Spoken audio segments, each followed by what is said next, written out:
Hi Telugu మిత్రులకి స్వాగతం.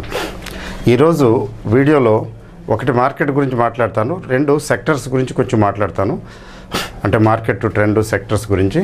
Next వీడియోలో ఇది కంటిన్యూషన్ చేస్తాను.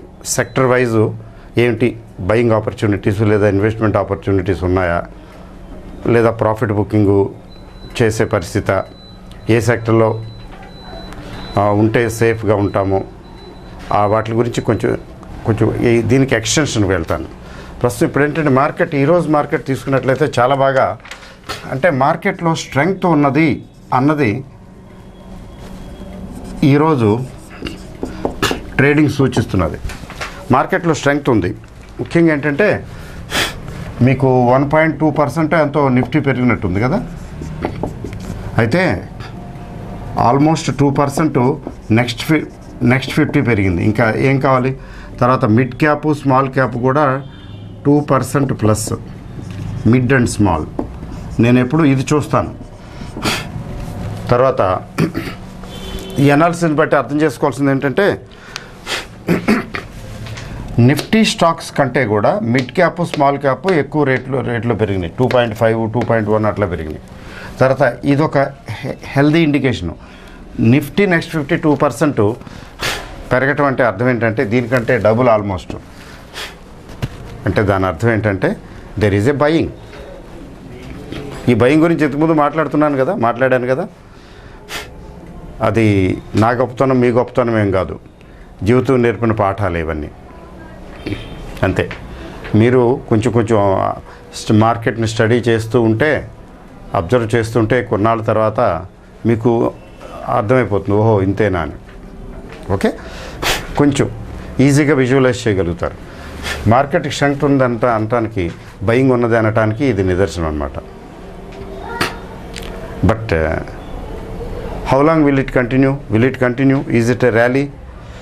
వీటి గురించి ఎక్కువ మనం ప్రెడిక్ట్ చేయలేము, కానీ ఇది సస్టైన్ కావటానికి అవకాశం ఉన్నటువంటి ట్రెండ్. అంటే ఇది సస్టైన్ అవ్వటం అంటే ఏంటి? నెక్స్ట్ నిఫ్టీ పెద్దగా పెరగదు. నిఫ్టీ ఆల్రెడీ 11,200 రేంజ్కి వచ్చింది కదా దగ్గర. అంటే ఇక్కడ నిఫ్టీ ఇంకొక 150-200 పాయింట్లు, అంటే ఎట్ ఎ టైం రేపటి నుంచి వరుసగా పెరుగుతుందనేం కాదు, మధ్యలో చిన్న కరెక్షన్ వచ్చి మళ్ళీ అట్లా ఇంకొక 200 పాయింట్లు వరకు వెళితే, అంటే 11,400 రేంజ్కి వస్తే అక్కడ కొంచెం శాచురేషన్ వస్తుంది. కొద్దిగా పెరిగినా కూడా, అంటే ఒకసారి పెరిగితే ఇక అక్కడి నుంచి కరెక్షన్ వస్తుంది, చిన్న కరెక్షను. ఒకసారి పెరగదు. అట్లా ఇక్కడ వరకు మీరు దీన్ని తీసుకుంటే నిఫ్టీ నెక్స్ట్ 50, తర్వాత mid cap small cap, you will see very good growth. అప్పటికి ఈ రేంజ్కి మిడ్ క్యాప్ స్మాల్ క్యాప్ దగ్గర ఆల్రెడీ కొంత గ్రోత్ వచ్చింది. ఇంకా ఇదొక 5%, ఇదొక 7-8% రావచ్చు. ఇక్కడ 2% పెరిగితే ఇక్కడ 4-5%, ఇక్కడ 6-8% ఇక్కడ రావచ్చు. ఎందుకని స్మాల్ క్యాప్ మిడ్ క్యాప్కి ఉన్నటువంటి స్ట్రెంగ్త్ అలాంటిది.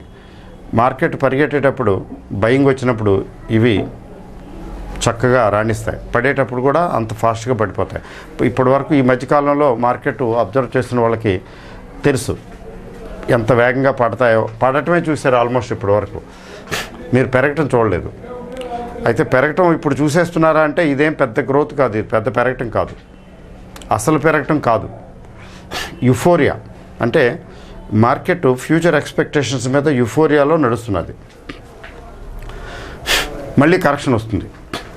ఇక్కడి నుంచి అందదు. కొంతమంది ఎట్లా ఉంటారంటే, సార్ నేను మిస్ అయిపోయాను, రేట్లు పెరిగిపోయినాయి, ఇప్పుడు ఏం చేయాలి, ఆయన కొనమంటారా అని అడుగుతారు. బాగానే ఉంది, అడగటం వరకు బాగానే ఉంది. కొంతమంది అయితే ఎగబడి కొనేస్తారు. జాగ్రత్తగా ఉండండి. అలా కాదు, మీరు కొనదలుచుకుంటే ముందు అశోక్ లేలాండ్ ఉంది. అశోక్ లేలాండ్ 80 రూపీస్, 81, 82 బాగుంది. అప్పుడు ఎవరో ఆలోచించలేదు. ఎప్పుడైతే మొమెంటం స్టార్ట్ అయిందో, కొంచెం బయింగ్ స్టార్ట్ అయిందో, ఆ స్టేజ్లో ఎంటర్ అయితే బాగుంటుంది. ఫర్ ఎగ్జాంపుల్ ఇప్పుడు 90కి వచ్చిన తర్వాత ఏం చేయాలంటే, అఫ్కోర్స్ 90 నుంచి ఇంకా ఫర్దర్ గ్రోత్ రాదనేం కాదు, అంటే అక్కడ కొంత మిస్ అయినట్టే కదా. మనం బ్యాంకుల్లో ఎస్బీఐ గురించి వాటి గురించి పిఎస్యూస్ గురించి మాట్లాడుకున్నాం. ఈవెన్ ఇటీవల జరిగిన మీటింగ్లో కూడా నేను స్పెసిఫిక్గా చెప్పడం జరిగింది. అయితే నేను చెప్పడానికి దాన్ని పెరగడానికి ఏం సంబంధం లేదులేండి. ముఖ్యంగా వెంటనే మొదలైంది. నేను టూర్లో ఉన్నాను, దానిపైన చేసుకుంటూ వెళ్ళిపోయింది. పెద్దగా వినేవాళ్ళకి శ్రోతలకి ఎక్కువ టైం ఇవ్వలేదు, గ్యాప్ ఇవ్వలేదు. కాబట్టి చాలామంది మిస్ అయి ఉండొచ్చు, అది వేరే సంగతి. But state bank of India తీసుకోండి. స్టేట్ బ్యాంక్ ఆఫ్ ఇండియా తీసుకుంటే అది మనం 260, 240, 250 రేంజ్లో చూడటం జరిగింది.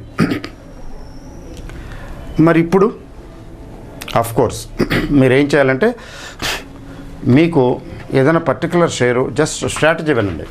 మీరు పాటించాలా పాటించక్కర్లేదు అనేది మీకు సంబంధించింది. ఏదైనా మిస్ అయిపోయామో, చూడబోతే ఇంకా మిస్ అయిపోతామేమో అనే భయము, భీతి ఉంటే ఏదైనా షేరు, లేదా ఈ పర్టికులర్ షేర్ అయితే పెద్దగా పెరగలేదు, అంటే ఈ ర్యాలీలో పెద్దగా పార్టిసిపేట్ చేయటం లేదు, కానీ ఫండమెంటల్లీ స్ట్రాంగ్ షేరు అనుకుంటే మీరేం చేయాలంటే ఇప్పుడు కూడా కొనవచ్చు. కానీ ఎలా కొనాలంటే, you buy only in part installments. ఇప్పుడు 1/3 కొనండి, ఇక అక్కడి నుంచి అందకుండా వెళ్ళిపోతే పోనండు, వదిలేండి అంతే. లేదు మళ్ళీ ఇంకెప్పుడైనా కరెక్షన్ వస్తే ఇంకొక 1/3 కొంచెం రీజనబుల్గా ఉంది అని, అంటే పెరుగుతూ తగ్గుతుంది. బాగా తగ్గుతుందని ఏం లేదు. చూడండి, ఫర్ ఎగ్జాంపుల్ యూపీఎల్ ఉంది, 780 దగ్గర నుంచి 900కి వచ్చింది. 2 నెలల నుంచి ఎడతెరిపి లేకుండా కురుస్తున్న వానలాగా. ఇప్పుడు 780 నుంచి 900కి వచ్చింది, ఇప్పుడు కొనొచ్చా అంటే ఇంకా అందదేమో అనుకుంటే అది కొంచెం మరీ ఎక్కువ. అలా అనిపిస్తే, అయినా నేను I don't want to miss అనిపిస్తే ఏం చేయాలి? ఈ 900 నుంచి ఎప్పుడన్నా 870, 880 రేంజ్ వచ్చింది అనుకోండి, ఒక 1/3 కొనుక్కొని చూసుకోవటమే, మొత్తం కొనకూడదు. అంటే నేను యూపీఎల్ రికమెండ్ చేయటం లేదు కొనమని, ఎగ్జాంపుల్ చెప్తున్నా. ఇప్పుడు ఆ రేంజ్కి వస్తే, అలా కాకుండా 900 నుంచి పైకి వెళ్ళిపోతుంటే దాన్ని దండం పెట్టేయటమే, thank you very much, very good, next time better luck, మళ్ళీ ఎప్పుడో వస్తావులే తిరిగి వెనక్కి అని చెప్పటమే. తిరిగి రాక ఎక్కడికి పోతుంది? ఎక్కడికి పోదు. ఏదో స్టేజ్లో 1000 రూపాయలకి వెళ్ళి కూడా 1000 రూపాయల నుంచి ఎప్పుడోకప్పుడు 800, 850కి వస్తుంది. అయితే మనకు పేషెన్స్ ఉండాలి. తీరా అది 850కి వచ్చేటప్పటికి చౌక కొన్నవదు, పెరుగు తిన్నవదని, ఇంకెంత తగ్గుద్దో, ఇదేంటి 850కి వచ్చింది, 850 దగ్గర మనం అవాయిడ్ చేసేస్తాం. 900 దాటిన తర్వాత ఎగబడతాం. అది ఇన్వెస్టర్ సైకాలజీ. కాబట్టి అది అలా ఉండకూడదు. ఇప్పుడు వదిలేయాలి. ఇంకెప్పుడైనా వస్తే అప్పుడు ఫండమెంటల్స్ ఒకసారి చెక్ చేసుకుని అప్పుడు పికప్ చేసుకోవాలి. అలా చేయరు. అది that comes out of experience అండి. మరి లెసన్స్ ద్వారా కూడా కొంత తెలుసుకోవచ్చు, కానీ మరి నా లెసన్స్ ఎంతవరకు ఉపయోగపడుతున్నాయో నాకైతే తెలియదు. బట్ నేను జీవితంలో అనుభవంతో చూసినవి, చేసినవి, తెలుసుకున్నవి మాత్రం నేను మాట్లాడుతున్నాను. నేను మాట్లాడే దాంట్లో ఎక్కువ నా అనుభవమే తప్ప ఇంకా మిగతా పార్ట్లు చాలా తక్కువ. సో అట్లా ఒక 1/3 కొన్న తర్వాత అది అందకుండా వెళ్ళిపోతే ఓకే, వదిలేయటమే మంచిదే. నా దగ్గర ఉన్నాయి కదా, కొద్దిగానే ఉంది కదా అనుకోవటమే. అయ్యయ్యో అంతా ఒకసారి మొత్తం కొనేస్తుంటే ఎంత బాగుండేది అని అనుకోవద్దు. ఓకే, ఆ తర్వాత ఇంకెప్పుడైనా కొంచెం కరెక్షన్ వస్తే ఇంకొక 1/3 ఏది ఆ పర్టికులర్ షేర్ పికప్ చేయాలనుకుంటే, అది మీరు ఏ షేర్ పికప్ చేయాలనుకుంటున్నారనేది మీ చేతుల్లో ఉంది. ఓకే అండి. సో రానున్న కాలం at least for the time being అయితే మీరు కొంతమంది ప్రాఫిట్ బుక్ చేయొచ్చండి అని అంటున్నారు, మీ ఇష్టం. వెరీ షార్ట్ టర్మ్ గురించి ఆలోచించిన వాళ్ళు, నాకు 5% ప్రాఫిట్ కనపడుతున్నది, 10% కనపడుతున్నది, మళ్ళీ ఏమవుతుందో రేపు, అలాంటి ఆలోచనలు ఉంటే, భీతి లేకపోతే కొంచెం డౌట్, అన్సర్టనిటీ ఫీల్ అయితే ప్రాఫిట్ బుక్ చేయండి. What is wrong? డబ్బులు వస్తున్నాయి కదా, యు ఆర్ మేకింగ్ మనీ. చిన్న అమౌంటో పెద్ద అమౌంటో లిక్విడిటీ పెరుగుతుంది. అదర్వైజ్ ఇప్పుడున్న మార్కెట్ సెనేరియో తీసుకున్నట్లయితే ఇమ్మీడియట్గా ప్రాఫిట్ బుక్ చేసుకుని బయటకు వస్తే మంచిది. మళ్ళీ తర్వాత బ్లాక్ అయిపోద్ది, ఎన్నాళ్ళు పడుతుందో, మళ్ళీ ఎలక్షన్ తర్వాత ఏమవుతుందో, ఎలక్షన్ ముందు ఏమవుతుందో అని ఎక్కువ ఆలోచించకండి. మార్కెట్ టెక్నికల్గా ఎలా ఉందంటే వెల్ పాయిజ్డ్ ఫర్ గ్రోత్, అంటే కొంచెం ఇంప్రూవ్ అవ్వడానికి టెక్నికల్గా ఉంది ప్రస్తుతం.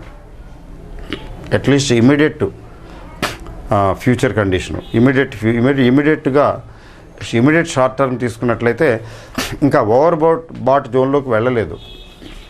ఏదో స్టేజ్లో వెళ్తుంది, అప్పుడు ఎలాగో కరెక్షన్ వస్తుంది. అంతే ఇమీడియట్గా ఏం వరీ అవ్వాల్సిన పని లేదని నేను చెప్పను. అంటే మీరు ప్రాఫిట్స్ బుక్ చేసుకోవాలంటే ఇంకొంచెం బిగపట్టవచ్చు, ఇంకొంచెం ఓపిక పట్టవచ్చు. ఆ ఓపిక బిగపెట్టే కెపాసిటీ మీకుంటే నేను అనుకోవటం ఇంతకన్నా కొంచెం బెటర్గా ఉంటుంది. ఎందుకంటే ట్రెండ్ మార్కెట్లో ఉన్న స్ట్రెంగ్త్ అది నిన్న అనుకున్నాం కదా, చూసారా. నేను ఇంత ఊహించలేదు, నేను ఊహించిన దానికంటే ఎక్కువగా పెరిగింది. ఓకే, మొత్తానికి ఒక టార్గెట్ ఒక స్టేజ్కి ఇది వెళ్తుంది అని అనిపిస్తున్నది. ఇప్పుడు ఈరోజు ట్రెండ్ అలా అనిపిస్తున్నది. కాబట్టి కొంతమంది ఎట్లా ఉంటారంటే, నేను చెప్తున్నాను, ముఖ్యంగా ఈ షార్ట్ టర్మ్ ట్రేడింగ్ చేసేవాళ్ళు, డెరివేటివ్స్ వాళ్ళు, అట్లాంటి వాళ్ళు 11,000 అంటే ఏంటి, 11,000 దగ్గర అంతకన్నా ఎక్కువ వెళ్ళిపోతున్నది, అయ్యో 11,200 ఇంకెంత పెరుగుతుంది, లేదు మళ్ళీ కరెక్షన్ వస్తుందిగా చూద్దాంలే అని నియర్ ఫ్యూచర్లో రాకపోతే షార్ట్కి వెళితే 11,000, 10,900 ఆ రేంజ్లో షార్ట్కి వెళ్ళి ఇంకా చూద్దామని చివరికి వెళ్ళి అది ఇంకా కరెక్షన్ రాబోతుంది అన్న స్టేజ్లో భయపడిపోయి కవరింగ్ చేసుకుంటారు. అట్లా చేయకూడదు. స్టార్టింగ్లోనే కొంచెం డౌట్ వస్తే కొంచెం బయటకు వచ్చేయాలి. లేదా పెద్ద ఆపరేటర్స్ లాగా ధనబలం, ఆ బలం, ఈ బలం అన్నీ ఉంటాయి కదా, వాళ్ళు 10,400, 10,500 దగ్గర నిఫ్టీ షార్ట్ కొట్టిన వాళ్ళు కూడా చూస్తూ ఉన్నారు ఇంకా కొంతమంది. అంటే వాళ్ళకి తెలుసు ఒకటి హెడ్జింగ్ చేసుకుంటారు. రెండవది ఏంటంటే సెల్లింగ్ని యావరేజ్ చేసుకుంటారు. రేపు పొద్దున 10,000, 11,400, 11,500కి వెళ్ళినప్పుడు మళ్ళీ ఇంకోసారి కొడతారు. అంతే 10,400, 11,400 యావరేజ్ అయిపోతుంది. ఎప్పుడో కరెక్షన్ వచ్చినప్పుడు తీరిగ్గా నిదానంగా కవర్ చేసుకుంటారు. వాళ్ళ స్ట్రెంగ్త్, వాళ్ళ స్ట్రాటజీస్ ఇండివిజువల్గా మనం పాటించకూడదు. వాళ్ళకి అవగాహన ఉంటుంది. They have understanding. They know it is possible to go up to 11,400, 500కి వెళ్ళగలదు అని వాళ్ళు ఊహించి వెయిట్ చేస్తారు. అంతే, ఇంక వదిలేయని. మళ్ళీ ఏదో స్టేజ్లో దే స్ట్రైక్ బ్యాక్. మనం చేయలేము, అలా చేయకూడదు కూడా. అందుకని ఎర్లీగా ఎక్కడికక్కడ షార్ట్ కవరింగ్ చేసుకోవాలి. షార్ట్కి వెళ్ళటానికి ఇంకొక 200 పాయింట్లే కదా, ఇక్కడ ట్రై చేస్తాను, ఇక్కడి నుంచి తగ్గుద్దేమో, అలాంటివి చేయకూడదు. చాలా జాగ్రత్తగా ఉండాలి. ముఖ్యంగా ఫ్యూచర్స్ ఆప్షన్స్ చేసేవాళ్ళు. ఎందుకంటే ఇలా ఒకసారి పెరగటం మొదలుపెట్టిన తర్వాత ఊరికే అవలేలుగా వెళ్ళిపోతూ ఉంటుంది పైకి. మన మైనస్ ఈ మార్జిను, ఈ లాస్ వైడెన్ అయిపోతూ ఉంటుంది. అందుకని ఇంకెంత పెరుగుతుందో చూస్తానులే అని మొండిగా షార్ట్లు కొట్టకూడదు. అది తగ్గటానికి తగినన్ని ఇండికేటర్స్ చూపించే వరకు కూడా మనం షార్ట్కి వెళ్ళకూడదు. అక్కడ ఇండికేటర్ కనిపించిన తర్వాత అప్పుడు షార్ట్కి వెళ్ళాలి. ఎందుకంటే ఫాలింగ్ నైఫ్ని చేత్తో పట్టుకుంటే ఎలా ఉంటుంది, అలా అన్నమాట. సో జాగ్రత్తగా ఉండాలి. షార్ట్లు టైం కాదు. ప్రశాంతంగా ఉంటే మంచిది, లేదా ప్రాపర్గా హెడ్జింగ్ చేసుకుని ఉంటే మంచిది. ఇది ఇంతే కాదు, మన బ్యాంక్ నిఫ్టీ తీసుకున్నాం, వీక్లీ సెటిల్మెంటు ఏంటంటే ఊహించి చేసేస్తుంటారు. అట్లా కాదు. బ్యాంక్ నిఫ్టీ అయితే ఒక ఇండికేషన్ నాకు ఏం కనిపించిందంటే, ఈసారి Nifty shares bank Nifty shares కంటే వేగంగా పెరిగాయి. అంటే bank Nifty there is much in the store now. అంటే బ్యాంక్ నిఫ్టీ తన వంతు పూర్తి చేసేస్తుంది 1 ఫైన్ డే. ఎట్లాగా అది ఇంకా దీనికన్నా ఎక్కువ స్పీడ్గా పెరిగితే 2 యావరేజ్ అయిపోతాయి అట్లా. సో మార్కెట్ విషయంలో జాగ్రత్తగా ఉండాలనేది ఒక విషయం. మార్కెట్లో స్ట్రెంగ్త్ ఉన్నది అనేది రెండో విషయం. తర్వాత బయింగ్ ఆపర్చునిటీ ఉన్నదా అంటే ఉన్నదే అని చెప్పగలను, కానీ ఆ స్క్రిప్ట్స్ జాగ్రత్తగా చూడాలి. కొంచెం బాగా పీక్ వెళ్ళిపోయి లేదా కొంచెం ఓవర్బాటు కండిషన్లోకి వెళుతున్న షేర్ని మీరు కన్నా పొరపాటున టచ్ చేస్తే అక్కడి నుంచి తగ్గొచ్చు, లేదా కనీసం గ్రోత్ ఇవ్వకపోవచ్చు. తగ్గటం, గ్రోత్ ఇవ్వకపోవటం రెండు ఒకటే. అందుకని ఈ ర్యాలీలో పార్టిసిపేట్ చేయని స్ట్రెంగ్త్ ఉన్న కంపెనీలు ఏమైనా కనపడితే వాటిలోకి వెళ్తే మంచిది. స్టిల్ ఇప్పటికీ నేను చెప్పేది ఏంటంటే, లెర్నర్స్, బిగినర్స్ చక్కగా స్మాల్ క్యాప్స్ని ఇప్పుడు కూడా అవాయిడ్ చేయటమే మంచిది. మీరు మిడ్ క్యాపు, లార్జ్ క్యాపు గురించి ఆలోచించండి. అంతకని ఏం లేదు. మార్కెట్ ఓకే, బ్రహ్మాండంగా ఉంది. మనం బాగుంటామా లేదా అన్నది అది $1 బిలియన్ క్వశ్చన్. మార్కెట్ కాదు. మీకు విద్య తెలిస్తే మార్కెట్ బాగోకపోయినా మీరు బాగుంటారు. అది ఆ స్టేజ్కి రావాలి. ఆ స్టేజ్కి వస్తే మెచ్యూరిటీ, ఆ మెచ్యూరిటీ వస్తే ఇన్వెస్టర్స్కి పీపుల్ డోంట్ లూజ్ మనీ. ఇప్పుడు నేను చేస్తున్నటువంటి ఈ యాగానికి, యజ్ఞానికి ఏదైనా అనండి, ఒక అర్థం సమకూరుతుంది. అదంటే కొంచెం దట్ బికమ్స్ మీనింగ్ఫుల్, జస్టిఫికేషన్ అవుతుంది, లేకపోతే అంతే. తర్వాత నెక్స్ట్ ఏంటంటే సెక్టర్స్ గురించి నేను కొంచెం 2 ముక్కలు చెప్పి నెక్స్ట్ వీడియోలో ఎక్షన్స్కి వెళ్తానులేండి. ఇక్కడ వెళ్ళను, అంటే కొంచెం ఇండివిజువల్ షేర్స్ గురించి కూడా వెళ్తాను, ఇప్పుడు వెళ్ళను. ఏంటి సెక్టర్స్ తీసుకుంటానంటే ఇమ్మీడియట్ షార్ట్ టర్మ్ గురించి మాట్లాడుతున్నాను నేను. ఈ షార్ట్ టర్మ్ అంటే ఇప్పుడు రానున్న, లేదా ఈ సెటిల్మెంట్ అనుకుందాం, మార్చ్ సెటిల్మెంట్ అనుకుందాం, ఈ మార్చ్ ఫైనాన్షియల్ ఇయర్ ఎండింగ్ కూడా ఇక్కడ తీసుకున్నట్లయితే ఐటీ కొంచెం డౌన్గా ఉంది. అంటే డౌన్గా ఉండటం అంటే కొన్నాళ్ళ తర్వాత బయింగ్ ఆపర్చునిటీ ఇస్తుంది. ఇది ఇప్పుడు కాదు, ఇప్పుడు ఫాలింగ్ నైఫ్ని పట్టుకున్నట్టుగా ఉంటుంది. ఇంకొంచెం కిందకు వచ్చే అవకాశం ఉంది, అప్పుడు చూడటమే మంచిది, అప్పటి వరకు వెయిట్ చేయటం మంచిది. ఈ సెక్టర్ ప్రస్తుతానికి డౌన్గా ఉంది. తర్వాత రీసెంట్గా మీకు ఎఫ్ఐఐస్ భారీగా కొనటం మొదలుపెట్టారు, వేలల్లో కొంటున్నారు. FIIs are buying. అందువల్ల ఏంటంటే రూపీ వర్సెస్ డాలర్ కూడా ఇప్పుడు ఈరోజు నేను చూస్తుంటే బిలో 70 రూపీస్ కనబడుతున్నది. లెస్ దాన్ 70 రూపీస్ డాలర్కి వచ్చిందండి, మళ్ళీ వెళ్ళిపోతుంది 71, 72కి వెళ్ళిపోతుంది. అట్లా అని చెప్పి మీరు కరెన్సీ ట్రాన్సాక్షన్స్కి నేను మాట్లాడినవి ఉపయోగించుకోకండి.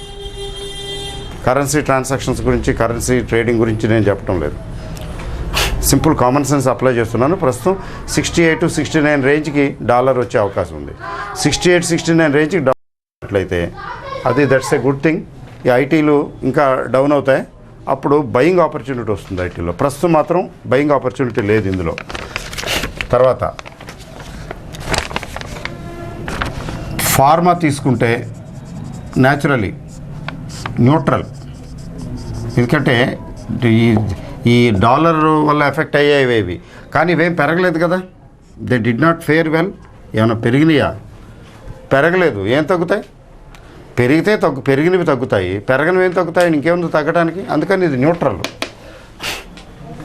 ఎప్పుడన్నా కరెక్షన్స్లో అంటే ఇక్కడ ఈ ఫార్మాలో ఇప్పుడున్న స్టేజ్ నుంచి కొంచెం కరెక్షన్ మోడ్లోకి వచ్చినప్పుడు అప్పుడు పికప్ చేయటం మంచిది. ఓకే, నెక్స్ట్ తీసుకున్నట్లయితే బయింగ్ ఆపర్చునిటీస్గా తీసుకున్నట్లయితే బ్యాంకింగ్ అండి. Banking and selective NBFCs. నేను మీటింగ్లో కూడా మన గెట్ టుగెదర్స్లో కూడా డిస్కస్ చేయడం జరిగింది కొంచెం డీటెయిల్గా. మరి అది వీడియోలు పెట్టడానికి పనికొస్తే, రికార్డ్ అవి వస్తే పెడతాను. అవి కూడా ఆ వీడియోలు కూడా చూదురు కానీ మీరు.